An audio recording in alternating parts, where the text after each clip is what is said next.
is probably one of the EU favorites for them to battle, and Utah is well renowned for having an incredible Absol in this game. You do not want to go into somebody who already has notoriety for a speedster. It's been so long since that's been relevant, and actually going to be banning out the Talonflame here. That's an interesting thing to hover for now. It hasn't been locked in just yet, but yeah, that Absol that you're talking about, it doesn't want to see competition, apparently. They're going to hover that Talonflame there and lock it in with the Gengar. So opting for the speedsters available that they work best with. Now, Bruv could, of course, counter that and just steal it from him immediately, but instead going to go for a self-pick here for the Snorlax. Yeah, let's see whether Gen 5 are going to put the importance on that Absol for Utah. Of course, they will expect it. There we go. Straight away. Negu also takes the Aegis Slash, as we expect from Negu as well. Cranax, of course, being back on Gen 5 recently. They were playing in the weeklies on the Friday, feeling quite comfortable in that team already. So Gen 5, they've got their full 5 squad for the rest of the UCS season. Toon, going to take the Masquerada here. If you don't have access to the other speedsters, that is definitely going to be one that you can go for, because the recent changes to that Unite move have been huge for the Floral Flourish. Yeah, and one thing that we haven't seen much of, I think, in this tournament as a whole is that Meowscarada having to work on its own, not having a second speedster on the board with it, and having to be the only carry across the board for the team. Of course, with one team, with each team having both only one speedster, we've seen a lot more success come out of the Absol by itself than we have the Meowscarada. So I am curious to see if Toon will be able to put forward a better showing than we've seen out of the other Meowscarada so far, and be that carry that the team is going to need out of them. Because across the board here, the Pikachu and Garchomp, they're going to be helping to outlast, but they're not. They're the poke from the Pikachu, the survivability of the Garchomp with that Blissey behind it as well. But yeah, that Meowscarada is really the big execution factor they have to find those quick kills.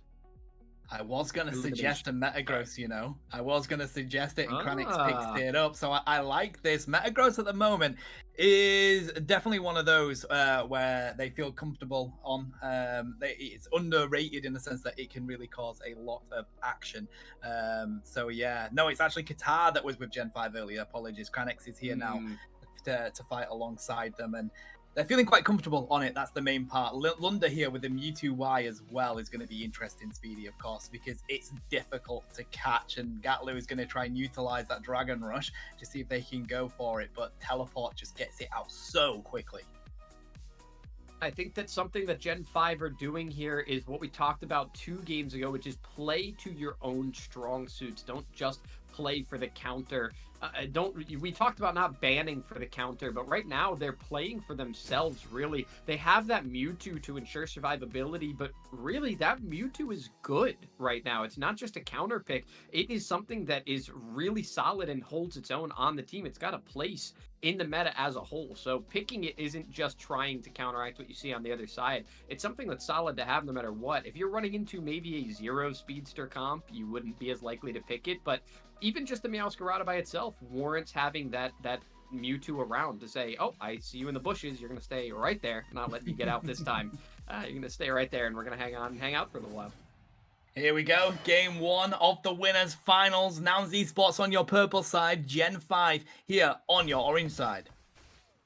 That Hoopa being played on Gen 5 as well is very interesting to me. We've seen a little bit of that played, but more standard supports. A lot of the healing has been coming out from the Blissey, the Umbreon even, that defender. We've seen the Wigglytuff as well for the CC. The Hoopa is going to allow for a lot of movement that everybody can use, not just the speedsters, but everybody can play the map in its entirety and keep the side of Nouns guessing.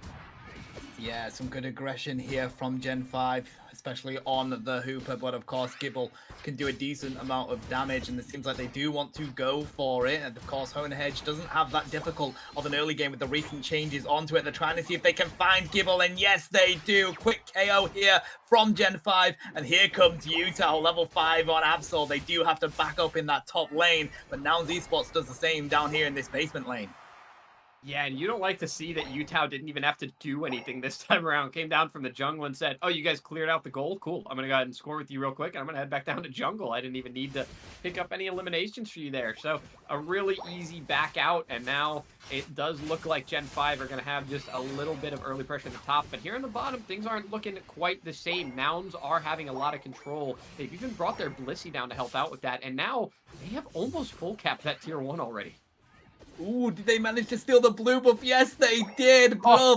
Absolutely illegal, but he sprints on in, takes it away, gets themselves out. Definitely needed to happen as well with Utah stealing the entirety of the central area against Nouns Esports. We've got 4 people here from Nouns trying to shut down Utah. If it wasn't for the Electro, they weren't going to be able to, but no, Utah's still going to be able to get out. The Citrus Berry coming in from Sazuro, and it's going to do enough if they can just get another pursuit. Speedy, how has Utah managed to make it out of that one? It absolutely should not have, but it might just be more than a get out here. You give this too much time, and this might turn into group ups and eliminations, and that it does. Without Meowscarada down, so much presence has just been taken away. All you have now is a heavy defense and some attackers to try to keep themselves alive. Yes, you can try to strike this to Matang, but it's got that shield up as it starts to score, and all of that scoring coming through, they still haven't quite caught up. There's damage on the Hoopa, who can't seem to get out. A really mobile Pokemon, but still does get taken down, and then the Matang gets its life taken as well, so it goes right back to the Pokemon Center, all of that HP removed, and with only 4 remaining, you have to think the Snorlax might try to go for a minimal overcap, but just using the block right now for everybody else to kind of retreat. Yeah, we do have Gen 5 being able to push down onto this pad here, trying to get themselves to defend it. Snorlax does fall, but it does enable Pikachu to get back to their own pad. Here comes the basement Reggie, the first one on the field. What's it going to be? The entirety of Gen 5 is there, except for Megu, currently cleaning up a Gabite in their own Flux Zone, by the way. And this Regice is going to be free real estate for Gen 5. They take that one while some good zoning comes out onto the pressure of Nouns Esports. Toon has to use the Floral Flourish just to keep themselves around. It doesn't do enough, though. They do fall. Pikachu as well, because the Mewtwo Y demolishes them. And now Gen 5 have all the advantage with a huge score lead as well.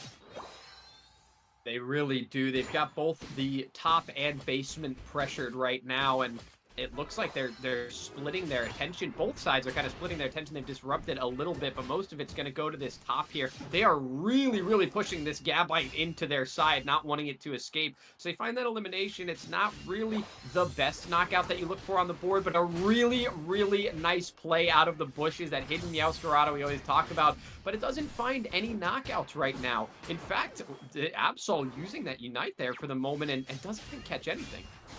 This is so crazy, though, because the second we see someone on Gen 5 getting really weak, they just managed to get out of there. There we go again with Hooper doing the exact same thing. They lock in the Lecky with the coup de grace, and it's just like they can't find any KOs just yet on the side of Gen 5, and Nouns definitely struggling. They have to keep themselves in it at least with 76 points on the board, but this could end up being a really good overcap. We have 40 there that can go on in. They're going to wait for the right moment to be able to break that. Of course, it does open extra experience for that Gabite to become Garchomp.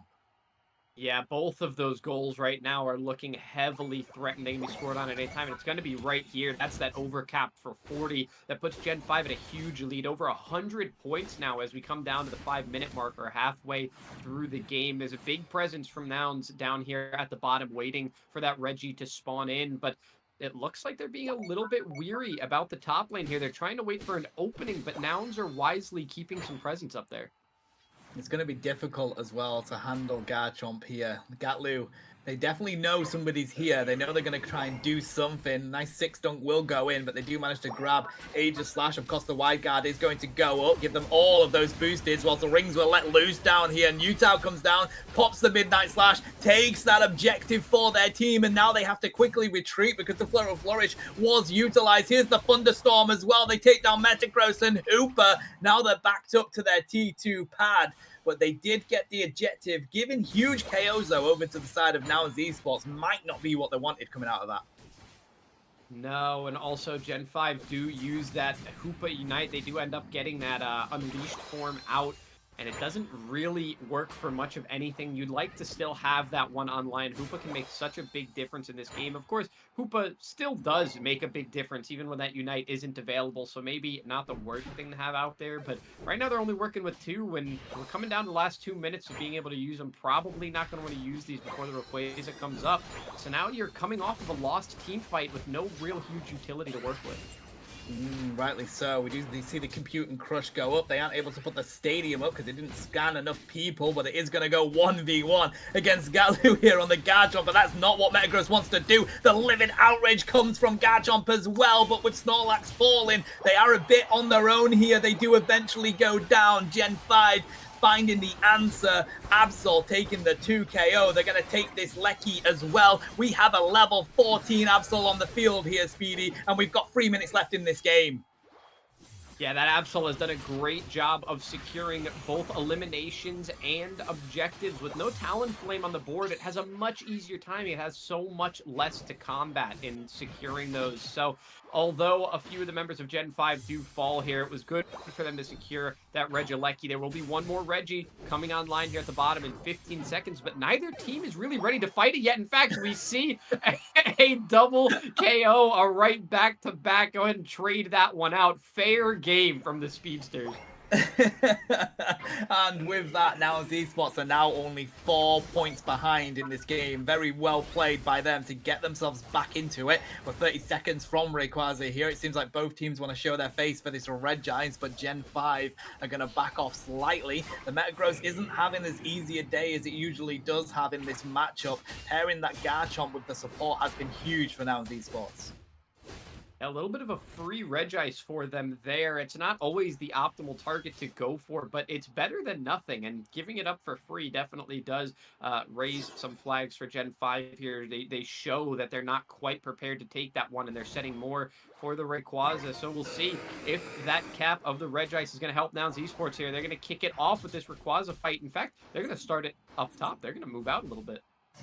It looks like Utah was ready to go hunting. They've got the pursuit. They're trying to see if they can sneak around for some flank, but they are going to stay around in this top lane. This is the difficulty of Rayquaza. You need vision on where the other team is. Utah's going to go for a sneaky back cap here into that T2, probably telling their team just to bear with it, and Nouns Esports are going to use the opportunity to put a huge amount of damage onto the Rayquaza here. They're ripping it. Toon finds it with the Masquerada. Is it going to do enough, though? They do manage to find some quick KOs. Metagross down, so is Hooper. Aegislash can't survive. The Livid Outrage comes out, but I think they've done enough to be able to take the victory. The points can reign in here. Utah trying to defend this pad. It's not going to be easy with those Rayquaza shields, though, Speedy. No, not at all. You can't stop them from scoring at that point. Now they've gotten themselves over 100 in the lead. They were only separated by 6 points before, but when even your Absol is dropping now in team fights, you have to think that you don't really have a way back into this one. They're going to try to make one more push up top here. That Metagross stuck around for quite a while, but still couldn't survive the onslaught. This Snorlax is doing such a great job of mitigating any kind of damage, just eating up so much. And now at a full 50 and a full charge, Toon is going to go ahead and put in another 100. That pretty much secures the game for them.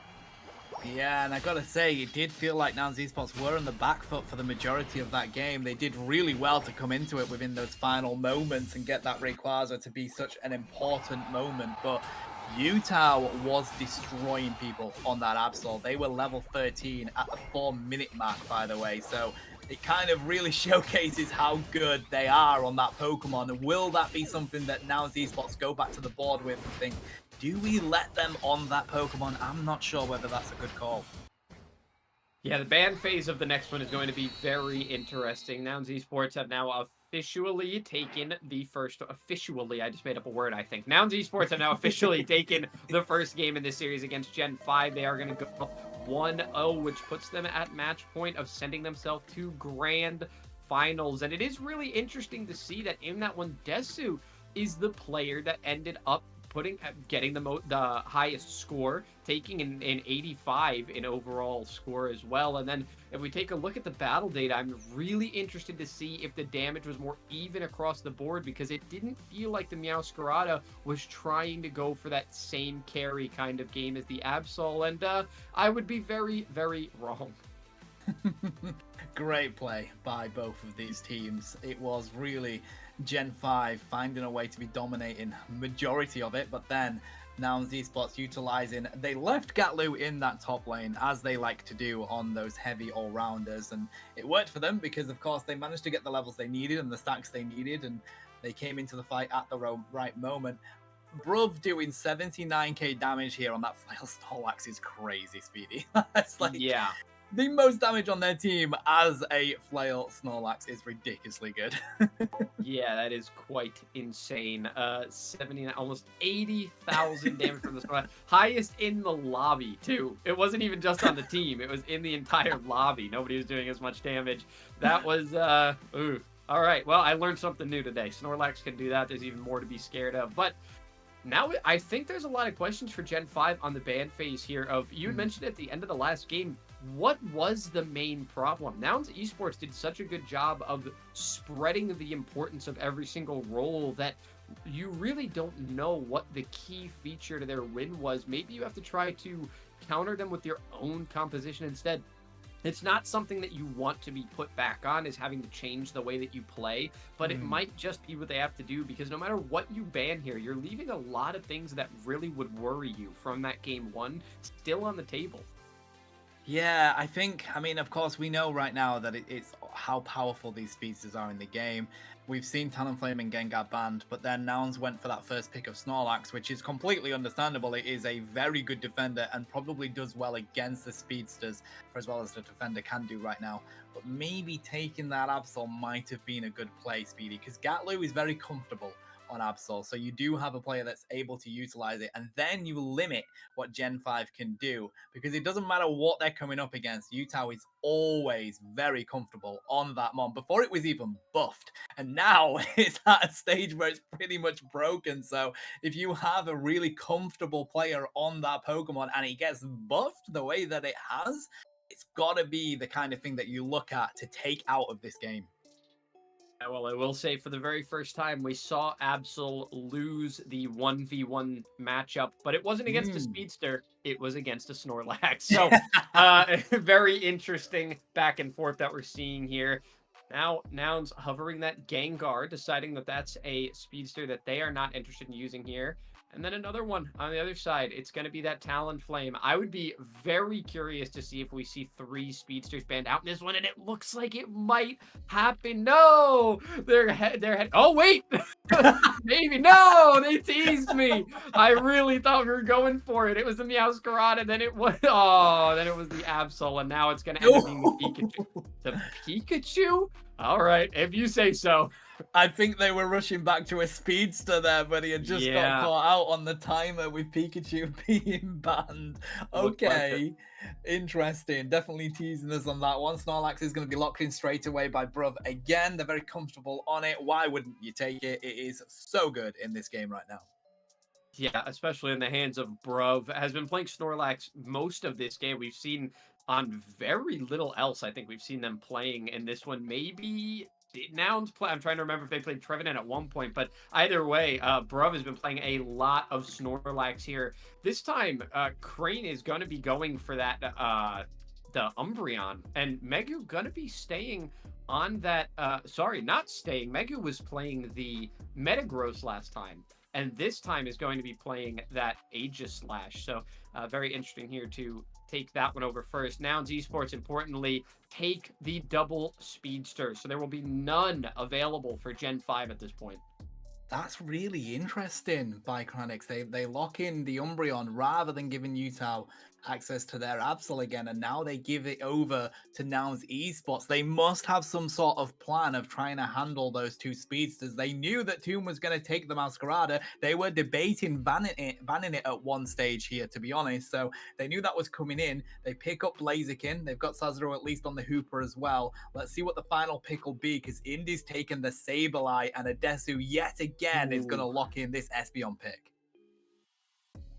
Yeah, that's really, really high damage coming out from the side of Nouns. It's a Sylveon from Gen 5 to wrap things up. So deciding to play this one quite off meta. I know I said you need to adjust the way you play, but now I'm quaking a little bit. What do they have up their sleeve? got to be some sort of plan that they're running with here. I mean, of course, Sylveon isn't bad per se. It's still a very good attacker, whether you go for Hyper Voice or Mystical Fire. But in this current meta, it's not difficult for Toon or Ghatlue to get an easy KO onto that Sylveon there. I can't quite see the held items that they've got. It's looking like the spoon is on there. So with that cursed item as well, I suspect it's going to be Hyper Voice, which does really good at ripping, and of course it does mean if these speedsters go for Lunda, they don't have a choice but to have a huge amount of damage put onto them there. Yeah, so it is going to be a lot of EVs on the field to kick things off, but of course a quickly evolving Pokemon Brove with the berry suit. Very nice. I like it. I like the switch up. I think it's going to help a lot to take this final win here and set them up 2-0. And that's going to be a very good way for them to start. But yeah, I think with all the EVs on the board, this early game is going to be really interesting. I think there's a chance for some of these EVs to put out high damage really, really fast and maybe try to swing that early game in favor of Gen 5. But they need more than the early game. They have to be able to outlast the speed at which speedsters can level themselves up and can go into those farms and just start to get the levels out of control. I don't see where the counterplay is coming from in this one. No, neither do I. But hey, they're in the kitchen. Let's let them cook, see whether they can get up a nice 5-course meal. Sableye is going to see if they can cook in the central area of Gen 5. They pass a Hooper on their way over, and they decide actually to come provide some assistance. I love this play from Indy. They actually steal a little bit of farm away from this evolution. If they continue to take more, they won't be able to get that early evolution that they're looking for. Yeah, but it does look like it will be confirmed there. They'll get the Sylveon on board at level 4, and then the other EV as well, almost there, sitting on that level 3, will be coming up on it soon. But that Absol at level 5, gonna be coming around soon. You have to be weary of it, and here it comes in the top. Mystical Fire is going to be the move of choice for Sylveon. That's going to at least provide some slow with that red buff onto these speedsters, so might be a good way of keeping that sustain for them. It's going to be whether Lunda manages to kite themselves around these species. Keep a close eye on that one as we're 5 seconds away from these 850 birds spawning, and we've got plenty of action about to let loose in this top lane. Sableye there with some good vision on where they are on the side of Gen 5. Look how weak Ghatlue gets, but they're able to get themselves out of there. Will Sableye, they pop the X speed, they grab a movement berry. They are fast as heck right now. Yeah, had to use everything to get out of there, though, and that's a good start for Gen 5, and it's what you expected. Surprisingly, still an Eevee on level 3. They don't have that Umbreon yet. They've been leveling very slowly. Nouns are taking this one a little out of control, so despite them pushing them back in the top there, Gen 5 is still behind because Nouns aren't giving up a lot. They keep kiting back to make sure that Gen 5 are wasting their time focusing on them.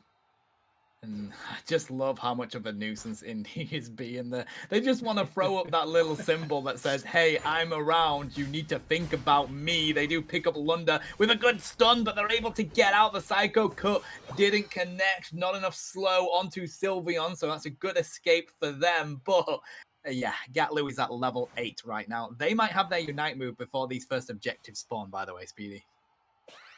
Wow. Yeah, that would be very significant. I think having that Unite move, being able to use it on those first objectives would be huge, but what else is huge is the way that Absol can just go absolutely crazy on anybody. Now the Meowscarada, we're seeing that both of those speedsters are going to be quick executors. A lot of points on the field there that they don't need to pick up. 30 max points right now going in. Only 16, make it 0 remaining. They actually pop that one instead of deciding to overcap, which gives them more room to work with throughout the course of the game. Midnight Slash is here. Absol being able to cause a huge disruption at this 7-minute mark, but Gen 5 are at least prepared for this basement Reggie to spawn. We do see Ghatlue rotating down. They also have a red buff, by the way. Umbreon is finally here. Oh my god, Hooper doesn't survive for a second. There's the Midnight Slash, trying to put that onto Gen 5, buy themselves a little bit of space, and then they dive onto Blaziken. You may be the god of secure, but if you can't stay on the field long enough, you're not going to be able to get this Reggie rock. Ghatlue is going to take it for Nouns Esports. Now they are having a bit of a snowball effect on the side of Nouns. Yeah, and I'm not sure if that was simply wiping out the entire enemy team or really good target focus there from Ghatlue, but eliminating the secure on the other end, knowing that you're not Talonflame, you're Absol. Your secure is good, but you're not Blaziken and you're not Talonflame. Now another fight kicks off in the top, and it's going to be still going the way of Nouns Esports for the most part. They had that Regieleki, they were trying to push it forward to that tier 2, but Gen 5 do respond with a knockout. It just isn't enough. They eventually get torn down, and it's not going to be a full cap yet. They're going to leave it at about 5 for later on to try to really overcap that tier 2. Oh, here comes Espeon. In fact, they're going to do it now. I like it. I think that's great. Brutal. It is, and then Midnight Slash comes back as well from Ghatlue, trying to see if they can find more. There's a Psycho Cut. The difficulty they're having right now, though, is that they are staying quite a while. It doesn't matter, because they clean up the rest of them. Yeah, that's a level 12 Ghatlue at 5 minutes 40 on the board after that Quadra. They just need to be careful here, Speedy, because when you're playing like this and you're dominating so much, you do get overconfident, and sometimes you push things that really you have no business pushing. Yeah, there's only a little bit left in the time bank for Ghatlue to actually play like this. You can still take another fight, maybe, playing this overconfident, but you have to remember that eventually you slow down your leveling, it's all going to come to a close, everybody's going to catch up to you, and you do have to start playing a little bit differently. Get yourself as early as you can. You're up by over 300 points, and Gen 5 have yet to score. That should be enough of a shutdown for you to be satisfied with, and Gen 5 are going to group themselves up for Regieleki, knowing how brutal the score difference is right now. They want to set up top, not down in the basement. They do manage to take out Hooper there, so they're not going to have that Unite move available on the side of Gen 5. No matter where they set up, it seems like Gen 5 are now going to rotate down to this basement. Reggie, Nouns Esports are actually following them because, of course, with having an Absol and Espeon in that top lane, that Regieleki is going to be easy for them to secure. We do find a KO there onto Sableye, but is it going to be enough? Because a power nap comes out from Bruv. That's going to do enough to disrupt the entirety of this backline. It's distracted them, and the damage goes on to the Reggie-Rock, but nice smart play here from Utah. They're going to make sure that they do lock in, and with that Blaze Kit, they're not able to find a KO onto the Masquerada. Toon is still here. They hunt down the Umbreon with that double team, and not only do they get the Lecky, they get the Reggie-Rock for free as well, Speedy.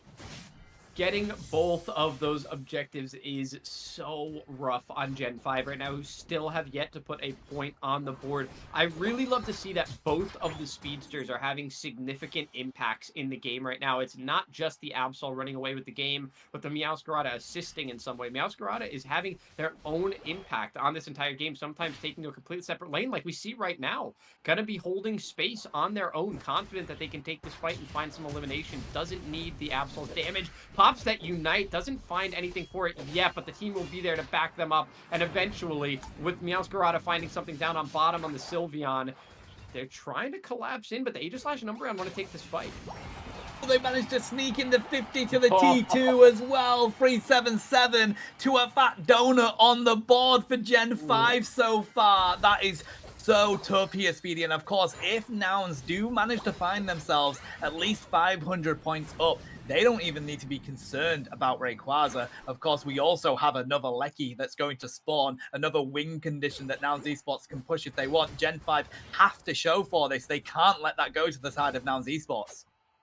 No, and Sableye doing an amazing job of scouting here, holding a presence to ensure that the entirety of Nouns knows exactly when they're going to be up top. Nouns are going to react a little bit late. They're not going to be in position to take this fight. The first touches will be from Gen 5, but the way that these levels have gotten out of control, you have to think Nouns still have a chance here.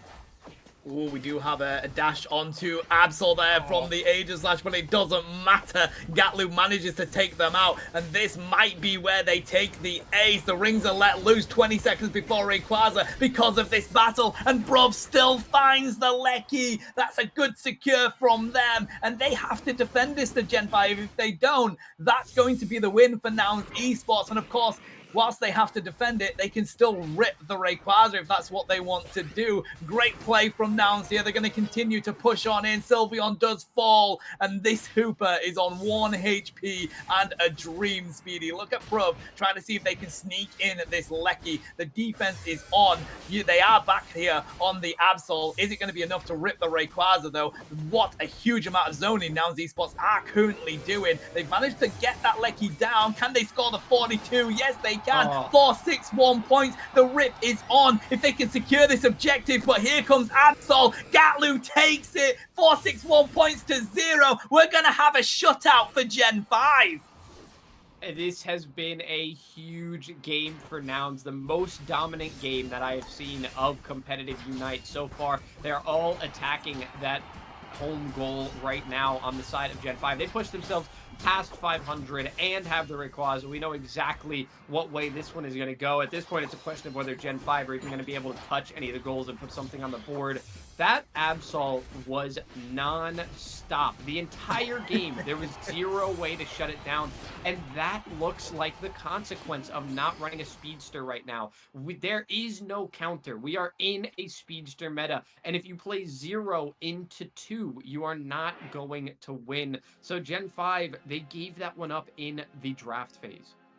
Yeah, especially because Utah is incredible on Absol, but they gave it over to Ghatlue, and Ghatlue kind of made their own statement with it there. A 0 points on the board for Gen 5. That's going to be ridiculously frustrating for them because Gen 5 are definitely a better team than that. They usually do end up in situations where they do need to score more, but they at least bring it back. But there was just so much pressure from Nouns Esports. I mean, look at these stats anyway. Damage-wise, 53 being the max on the side of Gen 5. Majority of Pokemon on Nouns Esports break that quite easily. Yeah, Utah as well as a player typically has so much more of an impact than that. Playing that Blaziken, which is a high impact Pokemon, you would expect to see more out of it. The problem being, of course, that it's just not the meta that we're in. There's been a role buff that changed the way this game is played. Utah needs to make that conform. You mentioned the Absol. There's such a talented player on it. There's no reason not to be playing it. And I mean, that graph, that battle report, that was if we could see that one more time, that is one of the most dramatic battle report. It's just the story of what Noun did during the course of the game. There's no information on how Gen 5 played. I mean, every objective taken by Nouns Esports, every single score across the board, not anything for Gen 5 to do. That was domination from Nouns Esports, and of course, that is going to push them into the grand final as Gen 5 go down into this losers final. Waiting to see whether they go up against Nemesis or Sanguine on this one.